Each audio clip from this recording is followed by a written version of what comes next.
It is week one of the ceasefire in Idlib. The front line witnessed an almost complete commitment to the truce, while the sky over the area was free of any flights by military jets or drones, in parallel with the Russian and Turkish forces conducting a first patrol near the city of Saraqib. International welcoming of the recent agreement between Moscow and Ankara continued to echo, while at the same time questioning its ability to withstand. The office of Turkish President Recep Tayyip Erdogan quoted him as saying that the Turkish military observation centers in Idlib will maintain in their current positions within the ceasefire agreement. However, Russian Foreign Ministry spokesperson Maria Zakharova stressed the necessity of eliminating terrorist organizations in Syria, noting that the agreement to stop hostilities in Idlib renews the emphasis on continuing the fight against terrorism in all its forms, while accentuating that Syria has the full right to eliminate terrorist organizations from its soil. Meanwhile, the Turkish presidency announced that the agreement conducted between Ankara and Moscow does not stipulate that Turkey withdraws its decision to open borders for immigrants who want to cross over to Europe. As such, it was quite clear that Erdogan was still provoked by the NATO's refusal to help Ankara in invading Syrian territory. These contradicting positions from both sides show that the Turkish and Russian counterparts merely chose to overcome the many differences between them on very basic issues in Syria in order to reach a shy agreement that ignores these sensitive points that were the reason for the recent tensions. This makes the agreement just a truce or a warrior break, pending further military rounds to come to reach Syria's main goal, liberating every inch of Syria. Welcome to the Mideastream. I'm Marwa Osman.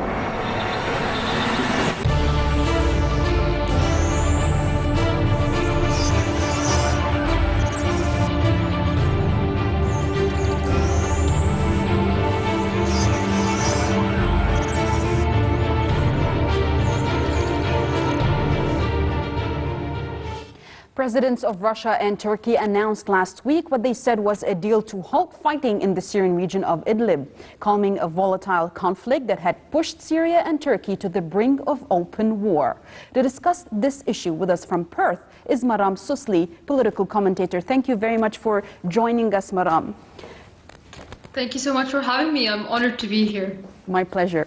Now, the agreement signed both by Ankara and Moscow included joint patrols by Russian and Turkish troops on a 7-mile wide corridor along a highway, which is the M4 highway that runs through Idlib, eastward from the Mediterranean coast toward the border with Iraq. Now, this is very similar to what we heard from the Sochi agreement before that. Yet the Syrian army, in spite of the Sochi agreement, did enter Idlib and did liberate it from the Takfiri terrorists sponsored by Turkey.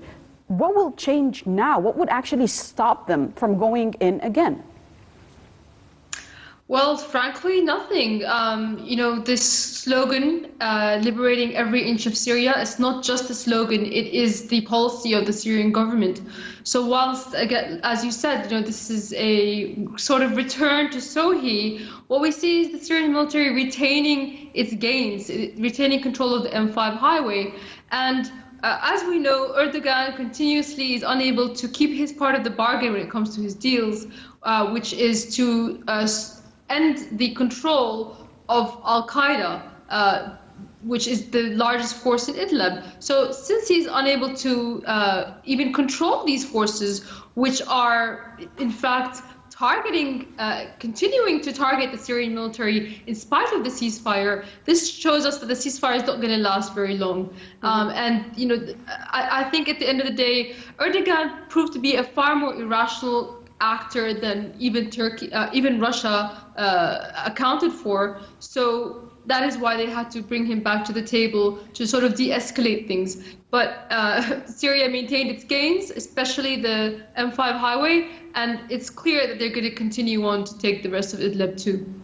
Well, this seems what the Syrian Arab Army and the president has always repeated concerning retaking Syrian soil. But it seems that Erdogan, according to the new plan, seems that he wants to take Idlib and call it home. This is his words, not mine, just like he did with Iskenderun. Can he do that? Well, I think, legally, under international law, he can't do that. However, of course, we know that Israel continues to steal and annex territory against international law, and nothing seems to stop them. So perhaps, practically he could try. But the Syrian military, along with Russia, are determined to not allow him to do that. And he's going to face a lot of pushback, even perhaps from his own allies, that especially if he tries to retain control of the east of Syria, which, again, the US has its eyes on that piece of territory as well. They want to create a second Israel there called Kurdistan, where they have a minority of people kind of controlling the majority of Syria's resources, as well as oppressing other minorities. So that is the US's agenda, and Erdogan's neo-Ottoman dreams are getting in the way of that as well. So he's kind of painted himself in a corner where he'd have to face not only Syria and Iran and Russia, which he supposedly should have an alliance with, but he's also going to have to face his NATO allies too. Mm-hmm. Well, Maram, as tensions escalated lately in Syria's Idlib, the last bastion of Al-Qaeda's terrorists, this is if someone doesn't still know about that, in a 9-year global war on the country, Turkey attempted to hold its grip over the Flashpoint region through tens of thousands of militants that it supports. And as reported by Press TV last week, they are more than 80,000 Takfiri, 18,000 of which is Hayat Tahrir al-Sham, which is Al-Qaeda affiliate, and this is according to the US itself, not to me. What is Erdogan planning on doing with all these fighters? Is he planning on taking them in when Idlib is liberated? Well, we've kind of already seen what he plans to do with them, because he's already done it to some extent. He's exported these terrorist groups to the northeast of Syria and rebranded them as the SNA. He has taken a lot of them on flights to Libya to perpetuate the civil war there. And he's, of course, opening the doors to Europe for anyone who wants to go, including the fighters. So he's trying to minimize as much as possible how much of these militants he takes into his country, because he knows how dangerous they are. He knows there's going to be some blowback, and there's going to be some. I mean, it's unavoidable.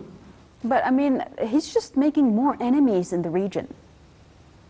Yeah, he, as I said, like, he has completely put himself in a corner. All he could get out of NATO is sort of a verbal support for his position on Idlib, no practical support against Russia, of course. Why would they? They rely on Russian energy, and they're not as crazy as to do something like that. But whilst they can have Erdogan do it for them.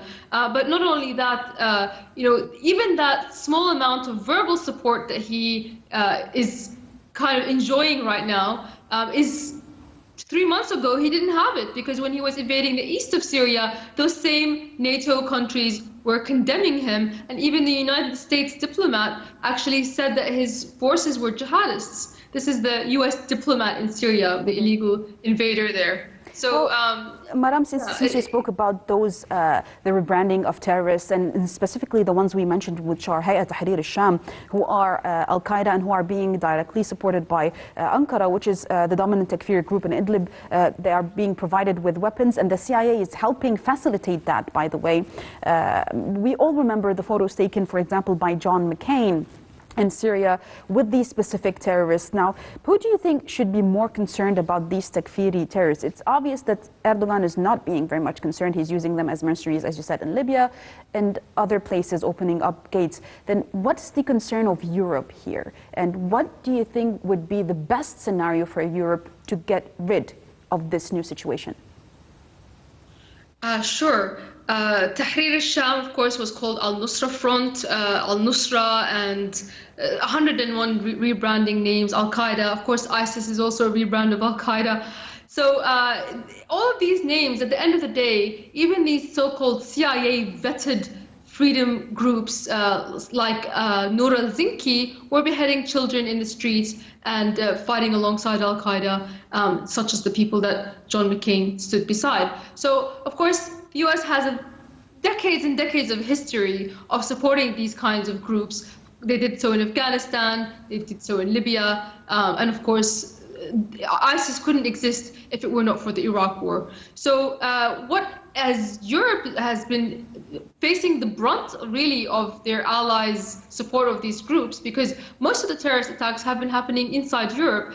And I guess what Europe has to ask, how is this worth it for them? Perhaps they could make more statements exposing the fact that Idlib is run by Al-Qaeda. But of course, unfortunately, they have very limited amount of control over their own actions because they're so heavily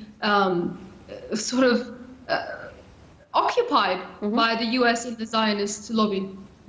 Well, Madam, Syrian President Bashar Assad stressed last week that Turkey's Recep Tayyip Erdogan fights along with the terrorists in Syria based on his Muslim Brotherhood ideology. Now, adding that the Syrian Arab Army's military priority in Idlib is the elimination of Takfiri terrorism and the liberation of the land. This means that they are just going to go forward to regain the land. This is specifically what he's saying now. That is a validation of President Assad's famous phrase of every inch of Syria will be liberated. What do you think will it take for the Turks, and I'm talking about the Turks inside of Turkey, to understand and fathom the idea that they are now an occupation force inside of Syria?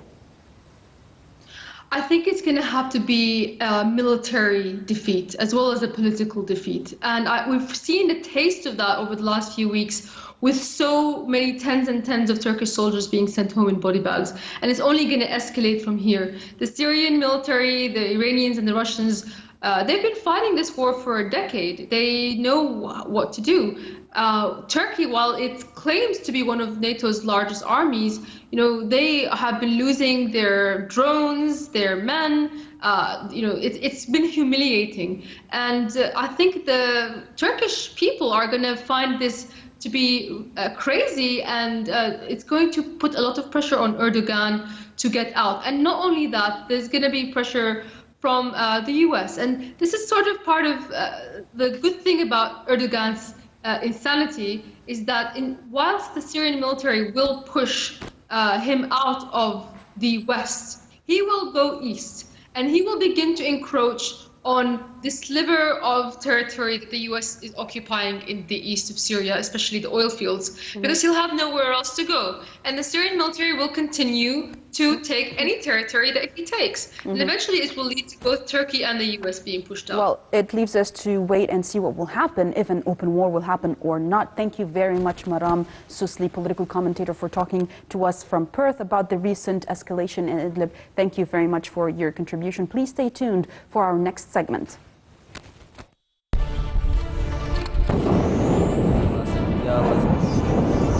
أمريكا الموت لإسرائيل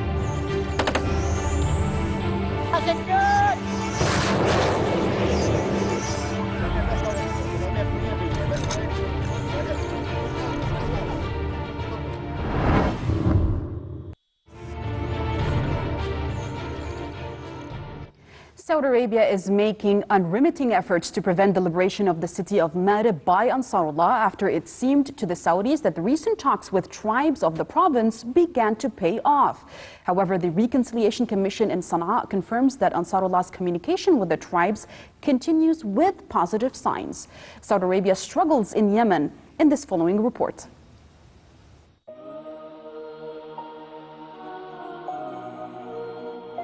As Yemeni forces managed to establish full control over the strategic city of Al-Hazm, the capital of the northern Al-Jawf province, after forcing Saudi-led mercenaries to retreat from their positions, a senior Yemeni official said the country's armed forces are seeking to liberate the central province of Maarib, which borders Saudi Arabia.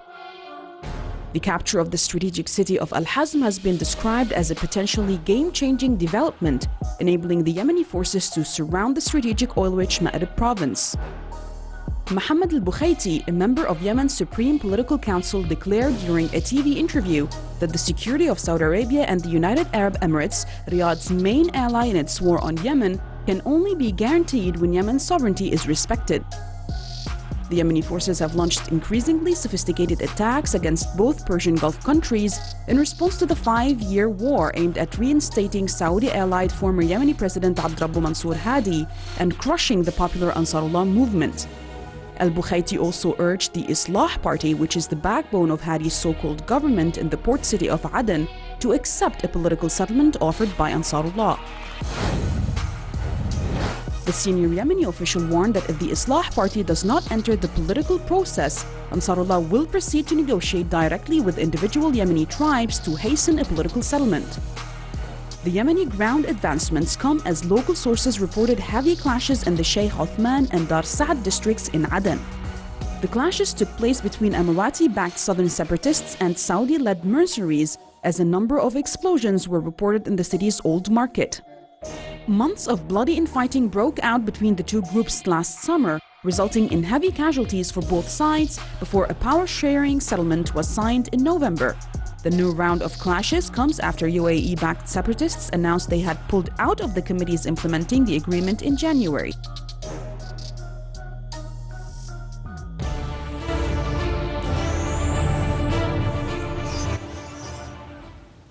Now with us to talk about the latest developments in Yemen is Joaquin Flores from Belgrade, who's the founder of Fortress News website. Thank you very much for being with us.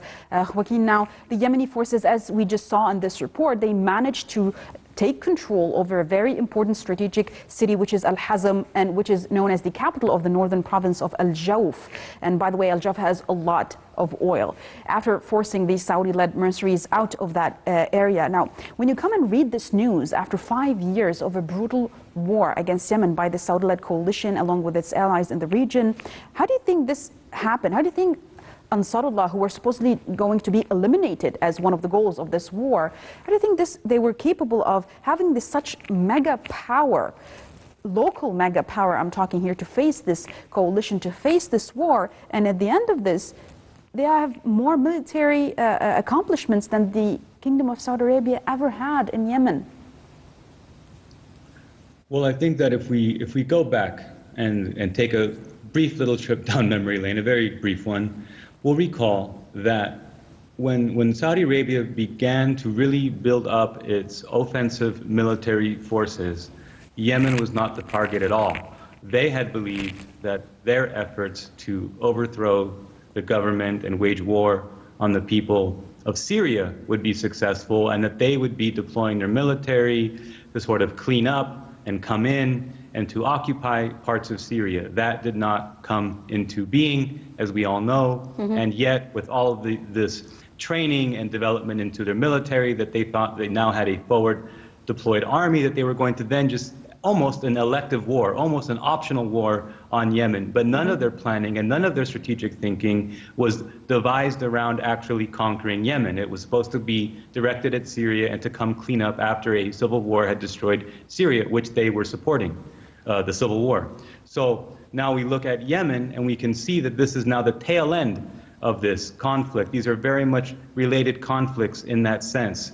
So now when you have an unpopular force, the efforts that are required to occupy, to maintain an occupation, are naturally not going to come from as much locals, but are going to be coming from people that you're paying to be there. And when you're paying people, like the Saudi-led mercenaries are mercenaries, and we know what that means. So they are there for the highest bidder. And mercenaries are not trying to die. And so mercenaries are first to fight and they're first to retreat. So we should always expect mercenaries to retreat because they don't get paid if they don't retreat. So as crazy as that sounds at first, actually, you can almost least rely on mercenaries. But that's where the Saudi campaign has led. So they can keep throwing dollars at this. They can keep throwing money at this. But they cannot maintain an unpopular. Now there may be other parts of Yemen where the Saudis are more welcome, but looking at Al-Hazm, that is not the case.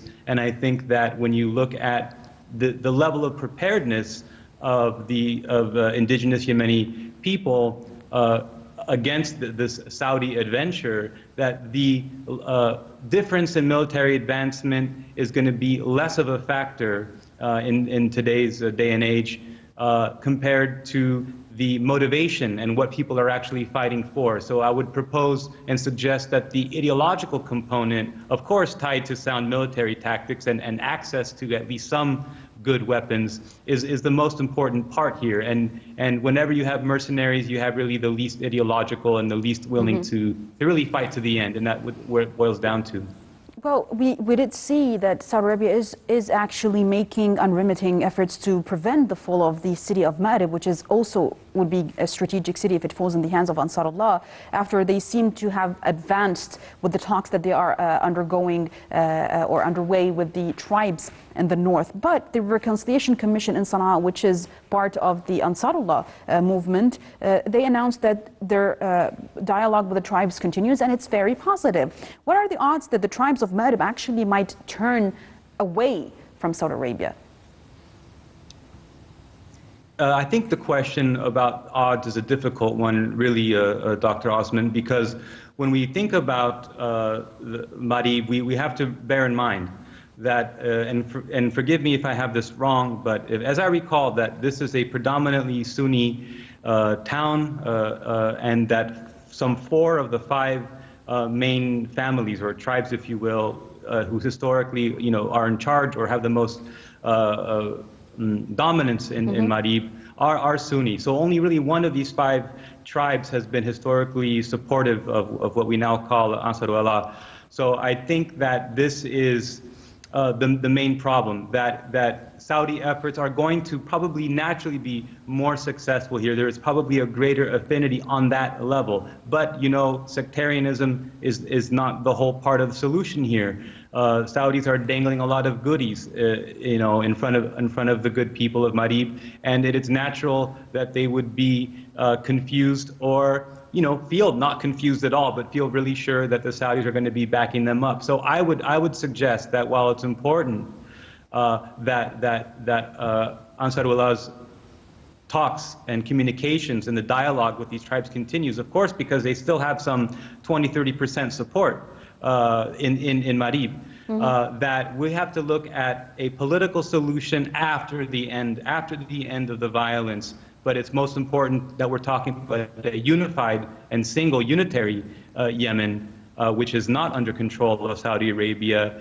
And then the real legitimate concerns that some of the people of Maarib have about Ansarullah, and they do exist, can be addressed in a peaceful way, in an open way, with really open dialogue. And there's probably going to be some economic factors there as well. Of course, we know the resources of Maarib are also not unimportant. So that's what I would Joaquin, there's one other thing here that was reported in local news and from local resources and sources from within Yemen. It was said that Saudi officers are actually spending a lot of money, large amounts of money, on sheikhs who are considered third class among those tribes. And if we know Yemen, we know that the tribal system is very effective and influential in the society inside of Yemen. So they are paying a lot of money to the wrong people here.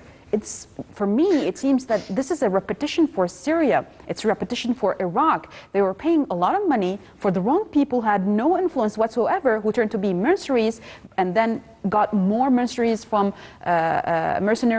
Europe, from Asia, sometimes from Chechnya, from Turkey, because they weren't able to affect the people in Syria. I think this is the same thing that's now going on in Yemen. What do you think about that? Well, I think that it's no surprise to anyone, Dr. Osman, that the Saudis have, I would almost suggest, a fetish for burning money, for throwing money. I don't think that money, unless you're talking into over 40–50 billion, I don't think that money is on the radar screen. So if they're going to throw 50 million here, 100 million there, it doesn't take nearly a fraction of that to be bribing numerous sheikhs. And now, while these efforts did not succeed overall in conflicts that they could not win for other reasons, I would suggest that they're throwing the money at, if these are considered third class or third-rate sheikhs, that they probably see some benefit here. They probably see that this works for them. But I think that what is most important is to be promoting publicly through information lines that if these sheikhs are saying things that might seem quite pro-Saudi, it's because they're being paid to do so. And I think that once people see that and understand that the legitimacy of the things that they're saying is going to come down quite a few octaves. And I think that's the real point. So I would suggest that the tactic probably works, but if the counter tactic of exposing that they're being paid off can prevail there, then it won't work. Well, in less than a minute, please, we have seen the talks that have been conducted by the British Foreign Secretary Dominic Raab in Riyadh and Muscat come in parallel with the visit of a British foreign officer delegation headed by one Stephanie El-Kak and head of the Sana'a negotiation delegation as well, which is located in the Omani capital, Muscat. Now, Mohammed Abdus Salam last week was there as well from the Sana'a negotiation delegation. How do you explain the sudden maybe surge of international attention towards this dialogue, maybe to end the war on Yemen? What's with the hurry here? This is because Saudi influence in Yemen has reached its zenith. It's at its high point. It'll never get higher than this. So with apparent diplomatic successes on the part of Riyadh, well, for example, we were talking about Maarib, they want to seize this moment in time, and they want to push a political resolution now that they're at optimal strength on the ground. But the only real solution is going to be a political one. So we should take this understanding of the moment that now all of a sudden they want to have a political solution. There was moments in the past, we will recall, that the tide was a little bit different and they didn't want to talk. They were sabotaging negotiations, or they would not even engage in them. And now all of a sudden they make a little bit of diplomatic success and they want to freeze this moment in time. If they thought that they were going to have further successes in the future, they would not be seeking to make a settlement now. So now is the time to keep the fight going and to not sit down and engage in compromise talks, led by the British Foreign Office or whoever else. Well, I want to thank you very much, Joaquin Flores, founder of the Fortress News website, for joining us to talk about the latest developments in Yemen. Thank you very much for your contribution. And please stay tuned next week for more from the Mideastream.